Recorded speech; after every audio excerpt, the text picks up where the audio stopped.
neurovaskulárne a kardiovaskulárne ochorenia sú v našich končinách na severnej pologuli, v Európe, v západnej Amerike suverene najčastejšou príčinou vysokej chorobnosti, vysokej úmrtnosti a vysokej invalidizácie populácie. Historicky tá liečba, čo týka ochorení srdca a infarktu myokardu, predbiehala aktívnu liečbu cievnej mozgovej príhody o niekoľko dekád, 20-25 rokov. Tak aj tu na Slovensku aj v iných krajinách vznikali dlhodobo kardiocentra, ktoré sa špecializovali na liečbu týchto srdcovo-cievnych ochorení, ale ako keby tú liečbu tých neurovaskulárnych ochorení sme nemali pokrytú.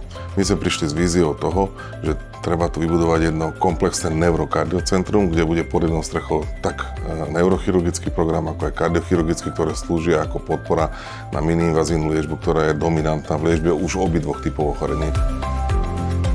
CINRE začalo v priestoroch menšej nemocnice v Bratislave, kde už nemohlo ďalej sa rozvíjať a rásť do toho, aby vedelo tú svoju komplexnosť nadobudnúť. Preto sme vítali to, že sa postavila nová väčšia nemocnica, kde sme dostali priestor pokračovať v tomto koncepte a v tejto vízii neurokardiocentra a veľmi rýchle sa to pretavilo do toho, že sme do pol roka po presťahovaní spustili program kardiochirurgie.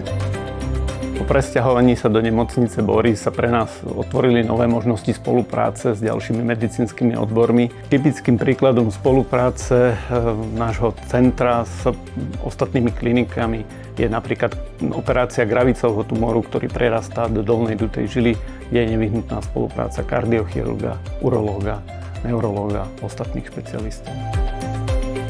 Dnes z hľadiska počtu miniinvazívnych tzv. Kateterizačných operácií alebo zákrokov sme líderské pracovisko na Slovensku. Robíme najviac týchto intervencií.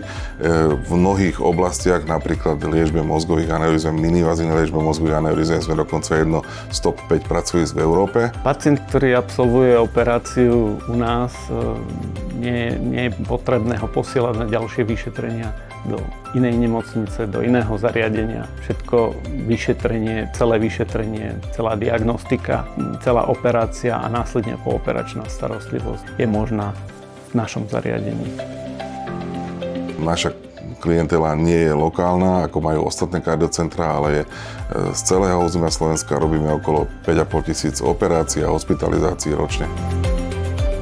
Postupne, ako pribúdalo množstvo výkonov, množstvo pacientov, tak sa tie výkony rutinizovali, čo samozrejme znamená zvýšenie kvality, zvýšenie dostupnosti, zrýchlenie dostupnosti.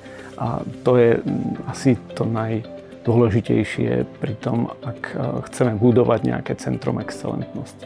Motom neurokardiocentra CINRE je od jeho vzniku a platí to stále neustály pokrok a inovácie, najvyššia medicínska kvalita. Toho sa držíme.